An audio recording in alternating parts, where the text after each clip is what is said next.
धर्मपुर गांव का एक किसान था। नाम था रामधन। गरीब था मगर मेहनती। सालों से मेहनत करता रहा, लेकिन कभी सूखा कभी बारिश। हर बार किस्मत ने उसे धोखा दिया। इस बार रामधन ने कर्ज लेकर खेतों में बीज बोए थे। दिल में डर भी था, लेकिन उम्मीद भी। और इस बार जैसे भगवान ने उसकी सुन ली। बारिश समय पर हुई, धूप सही मिली और खेतों में लहलहाती फसल देखकर रामधन की आंखों में चमक आ गई।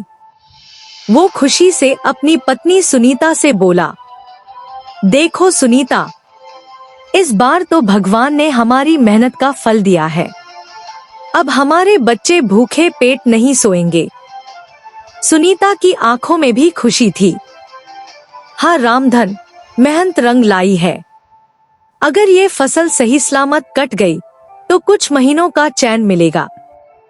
तभी उनका बेटा भोला मासूमियत से बोला, पिताजी, क्या इस बार मैं स्कूल जा पाऊंगा? रामधन ने बेटे को गले लगाया और कहा, जरूर बेटा, तुझे अच्छे कपड़े और किताबें दोनों मिलेंगी। भोला की आंखों में सपने चमक उठे, लेकिन किस्मत का खेल बड़ा ही अजीब होता है। फसल कटने से कुछ दिन पहले काले बादल छा गए।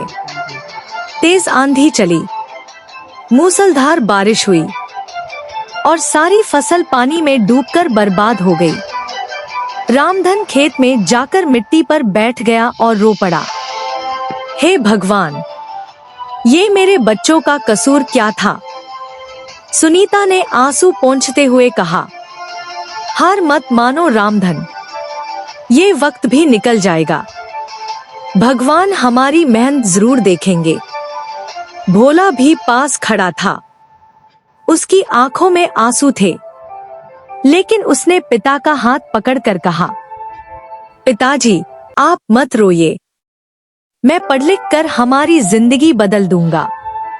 आप देखना, एक दिन मैं आपको कभी रोने नहीं दूंगा।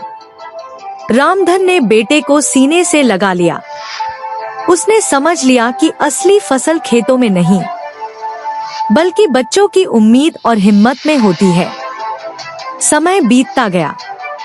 रामधन ने हिम्मत नहीं हारी। अगले साल फिर से खेती की और इस बार भगवान ने भी साथ दिया। फसल लहलहाई और सही सलामत घर आई। रामधन ने सबसे पहले कर्ज चुकाया और फिर भोला का दाखिला स्कूल में कराया।